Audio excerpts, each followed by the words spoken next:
Do you ever hold back your true feelings, even with the person you love the most? Are you afraid that being vulnerable might make you seem weak, or worse, push your partner away? What if keeping that guard up is not just protecting you, but also quietly building walls that keep you isolated and misunderstood? In today's episode, I'll reveal the 3 most powerful strategies for opening up, being vulnerable, and building a deeper, more meaningful connection with your partner without feeling exposed, judged, or rejected. By the end of this episode, you'll learn how to take off the emotional armor, be truly seen, and finally feel understood. Hello, and welcome to episode 127 of the Anger Secrets podcast. I'm your host, Alastair Duhs. Over the last 30 years, I've taught over 15,000 men and women how to control their anger, master their emotions, and build calmer, happier, and more respectful relationships. In this podcast, I share some of the same powerful tools and techniques that have helped my clients transform their lives. For free support on your anger management journey, including a free training and the opportunity to book a free 30-minute anger assessment call with me, visit my website, angersecrets.com. I'd be honored to support you in taking control of your anger once and for all. Now, let's jump into today's episode. Vulnerability, the secret to deeper connection and intimacy. Okay, let's start with a simple but powerful question. What does being vulnerable in a relationship mean? At its core, vulnerability is about being open and honest with your partner, about who you are, what you need, and the gaps you're trying to bridge. It's about sharing your feelings, thoughts, and experiences without fear of judgment or rejection. But here's the thing, vulnerability isn't just about being emotional or oversharing. It's about showing up as your true self, flaws, fears, dreams, and all. It's about letting your guard down, even when it feels scary. When done right, vulnerability can transform your relationship. It can reduce conflict, build trust, and deepen intimacy and understanding. Sounds good, right? But here's the catch. Being vulnerable isn't always easy. It can feel risky, even terrifying, especially if you're used to putting up emotional walls. That's why today I'm sharing 3 powerful strategies to help you be more vulnerable with your partner in a safe and authentic way. Ready? Let's dive in. Strategy 1. Acknowledge your feelings. The first step to being vulnerable is to acknowledge your feelings. This sounds simple, but it's often the most challenging part because it requires you to slow down, tune into yourself, and feel what's going on inside. Think about it. How often do you push down your feelings or distract yourself to avoid dealing with them?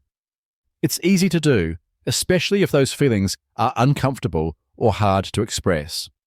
But here's the truth. You can't be vulnerable with your partner if you're not first honest with yourself.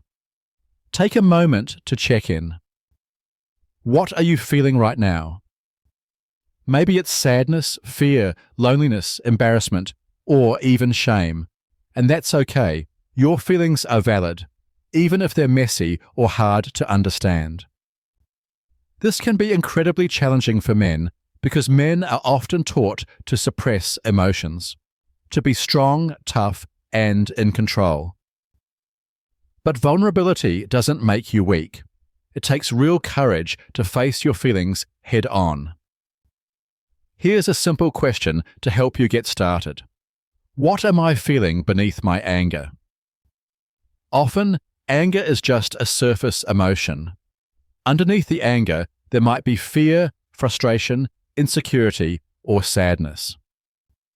Acknowledging these deeper feelings, instead of just expressing anger, is the first step toward genuine vulnerability. Strategy 2. Communicate your feelings with your partner. You've acknowledged your feelings. Now what? The next step is to communicate them to your partner. Now I get it. This can be scary. What if they don't understand? What if they judge you or use it against you later? These are real fears, and it's okay to feel nervous. But here's the truth. Your partner isn't a mind reader. If you don't share what's going on for you, they'll never truly know how to support you. Think about it. How often do you expect your partner to get what you need without saying a word? We've all been there, but here's the key. If you don't ask for what you need, you're setting yourself up for disappointment. Start by being clear and respectful. Instead of blaming or accusing, focus on your feelings and needs. For example, you could say, "I've been feeling lonely and I'd appreciate some more quality time with you." Or, "I need some reassurance because I've been feeling a bit insecure lately." Or, "I just need a little space to clear my head. It's not about you, it's just something I'm working through." Notice the pattern? You're owning your feelings without blaming your partner. This creates an environment of vulnerability and trust. It invites your partner to understand your needs without feeling attacked or defensive. And remember, vulnerability isn't about being dramatic or emotional. It's about being honest. It's about saying, "This is what's going on for me. Can you support me in this?" Strategy 3. Make time for connection. When was the last time you truly connected with your partner?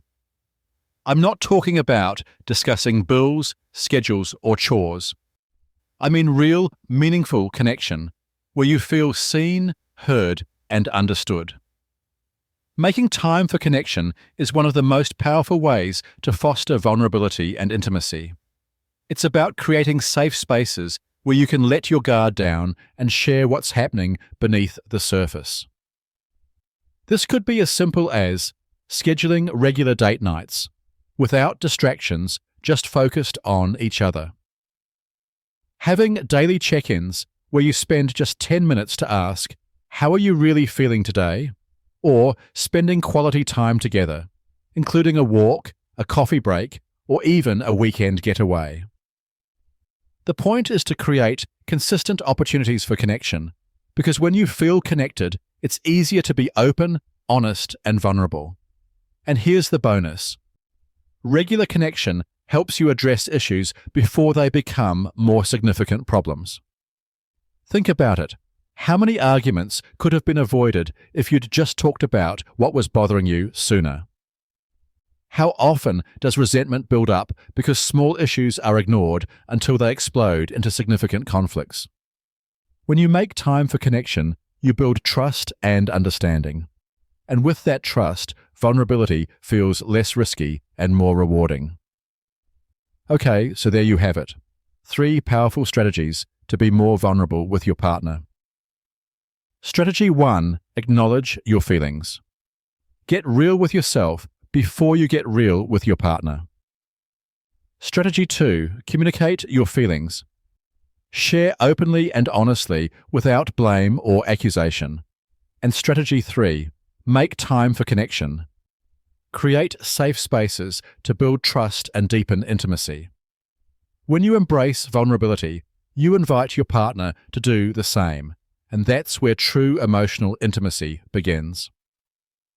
That's all for today's episode on vulnerability in relationships.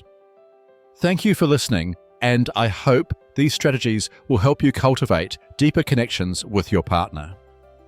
If you found this episode helpful, please follow this podcast, head to your favorite podcast app, and leave a rating and review. This helps other people struggling with anger to find and benefit from this show. Remember, for free support on your anger management journey, including free training and the opportunity to book a free 30-minute anger assessment call with me, visit my website, angersecrets.com. Or, if you would like to control your anger once and for all, visit angersecrets.com/course to learn more about the complete anger management system. I look forward to helping you control your anger once and for all. Finally, remember, you can't control other people, but you can control yourself. I'll see you in the next episode. Take care. The Anger Secrets podcast is for general informational purposes only, and does not constitute the practice of counseling, psychotherapy, or any other professional health service. No therapeutic relationship is implied or created by this podcast. If you have mental health concerns of any type, please seek out the help of a local mental health professional.